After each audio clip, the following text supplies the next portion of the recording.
முன்ஜென்ம சொந்தம். கிறிஸ்தவரை தேடிச் சென்ற வனபத்ரகாளி. நடந்தது என்ன? தென்காசி மாவட்டம் செங்கோட்டை வட்டம் மேக்கரை பகுதியில இப்போ பிரபலமாகி வரக்கூடிய வனபத்ரகாளி அம்மன் திருக்கோவிலை பத்தி தான் இப்போ நாம பார்க்க போறோம். கன்னியாகுமரி மாவட்டத்தை பூர்வீகமா கொண்டு சென்னையில குடும்பத்தோட வசிச்சுட்டு வரவர் தான் மோனி மத்தியாஸ். இவருக்கு மனைவி அப்புறம் 2 குழந்தைகள் இருக்காங்க.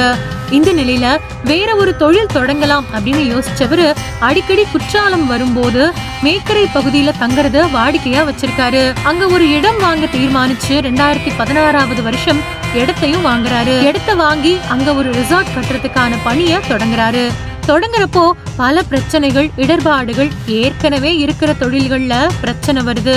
தொடர்ந்து ரிசார்ட் ஓரளவு கட்டி முடிக்கக்கூடிய நிலைமையில இருக்கிறப்போ அவரோட குடும்ப நிலையும் பல இக்கட்டான சூழ்நிலைக்கு தொழில்கள் முடங்கி கடன்கள் வாங்கக்கூடிய சூழல்ல தவிக்கிறாரு.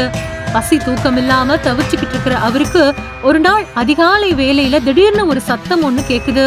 அதுல மூதாட்டி ஒருத்தங்க பேசுறது மாதிரியும், இது என்னோட இடம், இந்த இடத்துல நீ எனக்கு கோவில் கட்டணும், இது நான் பல 100 வருஷங்களுக்கு முன்னாடி வாழ்ந்த இடம், இதுல வேற எதுவும் செய்யக்கூடாது அப்படின்னு சொல்லிட்டு அந்த குரல் போயிடுது.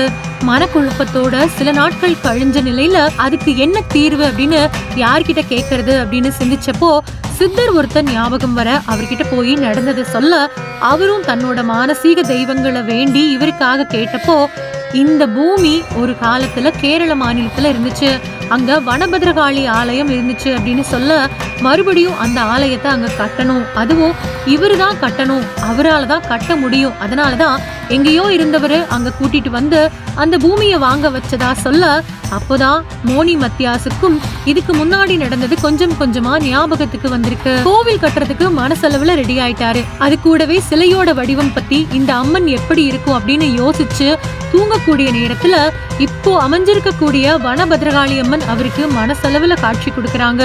உடனடியா சென்னை மரக்காணம் பகுதியில சிலை வடிவமைக்கக்கூடிய பகுதிக்கு போய் தன்னோட கனவுல தோன்றின வடிவுல சிலை அமைக்க ஏற்பாடுகள் செய்யறாரு. போன 2019 வருஷம் சிலை வடிவமைப்பு முடிஞ்சு இப்போ வனபத்ரகாளி அம்மன் சிலை மேக்கரையில நிறுவப்பட்டுச்சு. இப்போ தினம்தோறும் 100கணக்கான பக்தர்கள் வந்துகிட்டு இருக்காங்க. அமாவாசை பௌர்ணமி நாட்கள்ல ஆயிரக்கணக்கான பக்தர்கள் வந்து தரிசனம் செய்யறாங்க.